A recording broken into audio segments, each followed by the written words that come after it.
नमस्कार विद्यार्थियों, स्वागत है आप सभी का आपके अपने YouTube प्लेटफॉर्म उदय एजुकेशन और उदय स्टडी क्लासेज में।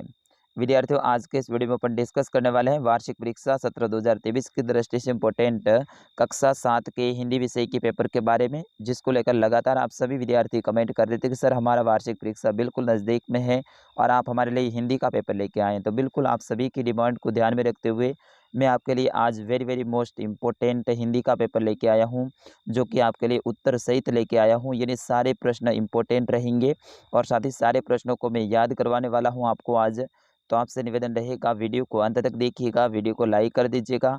आपका अपना चैनल है, अभी तक आपने चैनल को सब्सक्राइब नहीं किया है तो विद्यार्थियों चैनल को सब्सक्राइब जरूर कर दीजिएगा। यूट्यूब पे पेपर तो खूब देखने को मिलते हैं विद्यार्थियों, लेकिन ऐसा रियल पेपर जो कि एकदम उत्तर सहित और इम्पोर्टेंट प्रश्नों का पेपर है, आपको कहीं पे भी देखने को नहीं मिलेगा, सिर्फ इसी चैनल पे देखने को मिलेगा। तो आपसे निवेदन रहेगा, वीडियो को पूरा ज़रूर देखिएगा और हाँ, वीडियो को लाइक ज़रूर कीजिएगा। सबसे पहले आपको समय है वो 2.5 घंटे का पौना 3 घंटे का दिया जाएगा और आपका पूर्णांक है वो 70 नंबर का रहेगा। यहाँ पे सामान्य निर्देश हैं, इसको पढ़ लीजिएगा और अपन बढ़ते हैं डायरेक्ट पहले प्रश्न की ओर। पहला प्रश्न, हिमालय की बेटियां पाठ के लेखक कौन हैं? यतेश अग्रवाल, जिनेंद्र कुमार, शिव प्रसाद सिंह, नागार्जुन। तो विद्यार्थियों, हिमालय की बेटियां जो पाठ है, इसके जो लेखक है वो नागार्जुन हैं। तो ऑप्शन नंबर द रहेगा इसका सही उत्तर। विद्यार्थियों, इस बात का ध्यान रखना है, नागार्जुन है, इन्होंने हिमालय की बेटियां आपका पाठ लिखा है। अगला प्रश्न, चीकू को उठाकर सज्जों पर नीचे की ओर झांकने लगती थी, यानी चीकू को उठाकर सज्जों की ओर कौन झांकने लगती थी? तो यहाँ पे सही आंसर होगा युवतियां, ठीक है ना। ऑप्शन नंबर ब रहेगा इसका सही उत्तर। अगला प्रश्न है विद्यार्थियों, कठपुतली को दुख क्यों होता था? तो विद्यार्थियों, कठपुतली को दुख है इसलिए होता था क्योंकि उसको दूसरों के इशारों पे नाचने पड़ता था, तो दूसरों के इशारों पर नाचने का उनको दुख होता था। तो ऑप्शन नंबर ब रहेगा इसका सही उत्तर। विद्यार्थियों, यहाँ पे जितने भी प्रश्न हैं ये वेरी मोस्ट इंपॉर्टेंट है, आप वीडियो को बीच में छोड़ के मत जाइएगा। प्रश्न संख्या 4, पेड़ खड़ा हुआ था। तो विद्यार्थियों, पेड़ है वो कहाँ खड़ा हुआ था? नदी के किनारे, समुद्र के किनारे, फुटपाथ पर, तालाब के किनारे या फिर गांव के किनारे? तो विद्यार्थियों, पेड़ है वो समुद्र के किनारे फुटपाथ पर खड़ा था, तो ऑप्शन नंबर ब रहेगा इसका सही उत्तर। बढ़ते हैं अगले प्रश्न की ओर। प्रश्न संख्या 5, कविता में पहाड़ को दिखाया गया है किसान के रूप में, बैल के रूप में, बच्चों के रूप में या फिर भेड़ के रूप में? तो विद्यार्थियों, आपकी जो कविता है उसमें पहाड़ है उसको किसान के रूप में दिखाया गया है, तो ऑप्शन नंबर अ रहेगा इसका सही उत्तर। यानी जो पहाड़ है वो किसान के रूप में कविता में है। अगला प्रश्न है, समाचार शब्द है, इसका संधि विच्छेद क्या होगा समाचार का? तो विद्यार्थियों, इसका सही आंसर होगा समधन आचार, ऑप्शन नंबर अ रहेगा इसका सही उत्तर।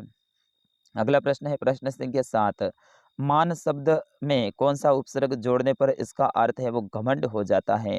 विद्यार्थियों, काफी इंपॉर्टेंट ये प्रश्न है, मान शब्द में कौन सा उपसर्ग अपन जोड़ेंगे जिससे उसका अर्थ है वो घमंड हो जाएगा? तो विद्यार्थियों, इसका सही आंसर होगा अभी। अभी शब्द अपन जोड़ेंगे तो क्या बन जाएगा? अभिमान। क्या बन जाएगा? अभिमान। और अभिमान का मतलब क्या होता है विद्यार्थियों? घमंड होता है। बढ़ते हैं अगले प्रश्न की ओर। अगला प्रश्न है प्रश्न संख्या 8, मानव का विलोम शब्द है। तो मानव का विलोम शब्द क्या होगा?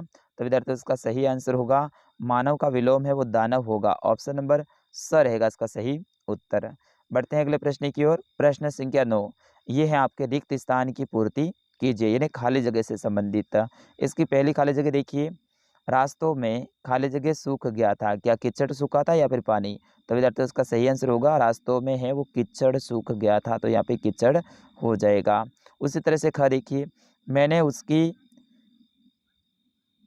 और स्नेहपूर्ण आँखों की ओर देखा, उसके स्नेहपूर्ण आँखों की ओर, तो यहाँ पे स्नेहपूर्ण हो जाएगा, ठीक है ना।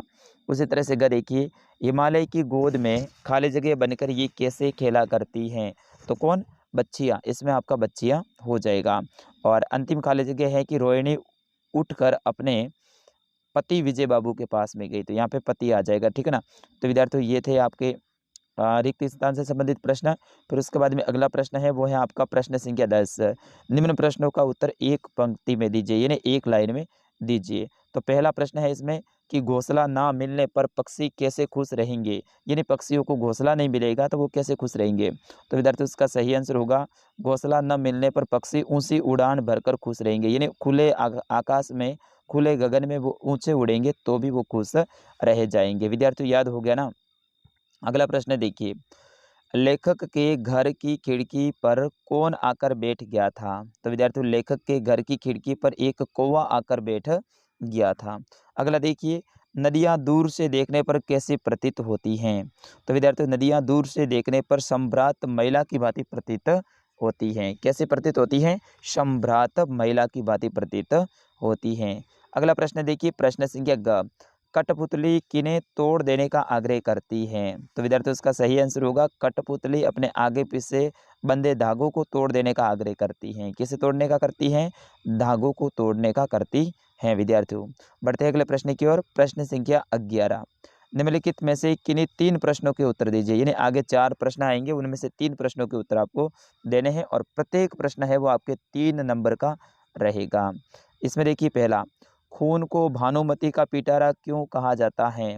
तो विद्यार्थियों इसका सही आंसर होगा, खून को भानुमति का पिटारा इसलिए कहा जाता है, जिस प्रकार पिटारे में अनेक प्रकार की वस्तुएं रखी होती हैं, ठीक उसी प्रकार से खून में भी लाखों की संख्या में लाल कण, सफ़ेद कण, प्लाज्मा और प्लेटलेट्स कण हैं वो समाये हुए होते हैं। इसीलिए खून को भानुमति का पिटारा कहा जाता है। अगला प्रश्न है प्रश्न संख्या ख, कवि ने अंधकार की तुलना किससे की है और क्यों की है? तो विद्यार्थियों इसका सही आंसर होगा, कवि ने अंधकार की तुलना भेड़ों के गले से की है, क्योंकि जिस प्रकार भेड़ों के झुंड में भेड़ एक दूसरे से सटकर इकट्ठा हो जाती हैं, ठीक उसी प्रकार से शाम को अंधकार भी चारों ओर से फैल जाता है और भेड़ों की तरह ही इसे इकट्ठा हो जाता है। अगला प्रश्न है ग, खिलौने वाले के आने पर बच्चे की क्या अभिक्रिया होती थी?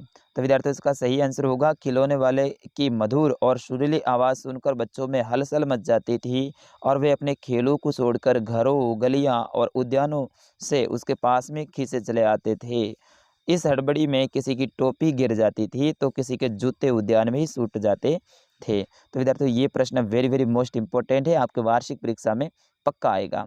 और इसका देखो 3 प्रश्न देने थे लेकिन मैंने चारों ही प्रश्नों के उत्तर दे दिए हैं ताकि आपको अच्छे से याद हो जाए ये। तो मनुष्य को धरती की भांति सहनशील क्यों होना चाहिए?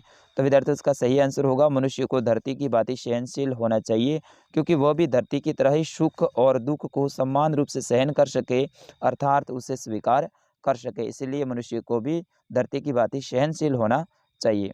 अगला प्रश्न है प्रश्न संख्या 12, निम्नलिखित शब्दों के विलोम शब्द लिखिए। आय का विलोम लिखना है। तो विद्यार्थियों आय का विलोम है व्यय होता है, आशा का विलोम निराशा होता है, उदय का विलोम अस्त होता है, कोमल का विलोम कठोर होता है। तो विद्यार्थियों ये थे इसके विलोम शब्द।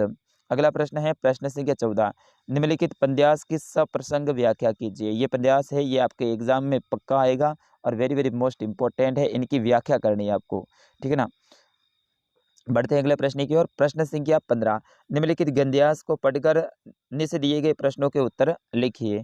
तो इस गद्यांश को पढ़ना है, फिर उसके बाद में नीचे जो प्रश्न दे रखे हैं इनके उत्तर देने हैं। तो विद्यार्थियों ये गद्यांश अच्छे से आप पढ़ लीजिएगा।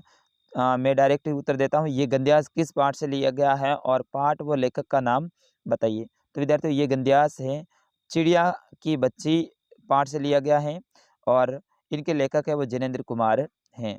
अगला प्रश्न है इसमें कि माधवदास चिड़िया से क्यों प्रभावित हुआ? तो विद्यार्थियों उसका सही आंसर होगा, माधवदास चिड़िया की स्वतंत्रता और उनकी थिरकना फूंदना को देखकर प्रभावित हुआ था। इसी में अगला है गद्यांश का प्रश्न कि माधवदास ने चिड़िया से क्या कहा? तो विद्यार्थियों इसका सही आंसर होगा, माधवदास ने चिड़िया से कहा कि ये बगीचा तुम्हारा है, तुम्हारे बिना सूना सूना सा लगता है और इस बगीचे को अपना समझकर यहाँ तुम रोजाना आया करें। और ग प्रश्न है कि माधवदास क्या चाहता था? तो विद्यार्थियों माधवदास चाहता था कि चिड़िया रोजाना उसके बगीचे में आवे। बढ़ते अगले प्रश्न की ओर। प्रश्न संख्या 16, अपने विद्यालय के प्रधानाध्यापक को स्थानांतरण प्रमाण पत्र हेतु टीची के लिए प्रार्थना पत्र लिखिए। अपने विद्यालय के प्रधानाध्यापक को टीची के लिए आपको प्रार्थना पत्र लिखना है। तो यहाँ पे सेवा में श्रीमान जी, इस तरह से आपको ये प्रार्थना पत्र लिखना है, अच्छे से आप लिख लीजिएगा।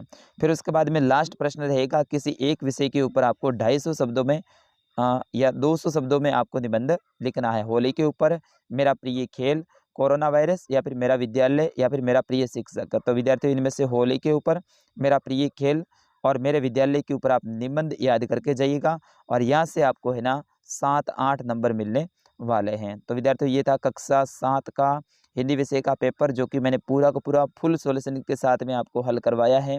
और बिल्कुल ये पेपर आपके एग्ज़ाम की दृष्टि से रामबाण साबित होने वाला है। आपके एग्ज़ाम में ऐसा ही पेपर देखने को मिलेगा और इनमें से ज़्यादातर प्रश्न आपके एग्ज़ाम में देखने को मिलेंगे।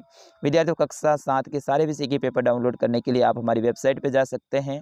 वेबसाइट का नाम है उदय स्टडी। गूगल में जाना है और वहाँ जाकर सर्च करना है udaystudy.com, या फिर इसी वीडियो के डिस्क्रिप्शन में हमारी वेबसाइट की लिंक भी दे रखी है। तो विद्यार्थियों वीडियो कैसा लगा आप ज़रूर कमेंट करके मुझे बताइएगा और इस चैनल को सब्सक्राइब नहीं किया तो अभी कर लीजिएगा। मिलते हैं अगले वीडियो में, तब तक के लिए आपके अपने सर उदय सर को दीजिएगा आज्ञा। नमस्कार, जय हिंद।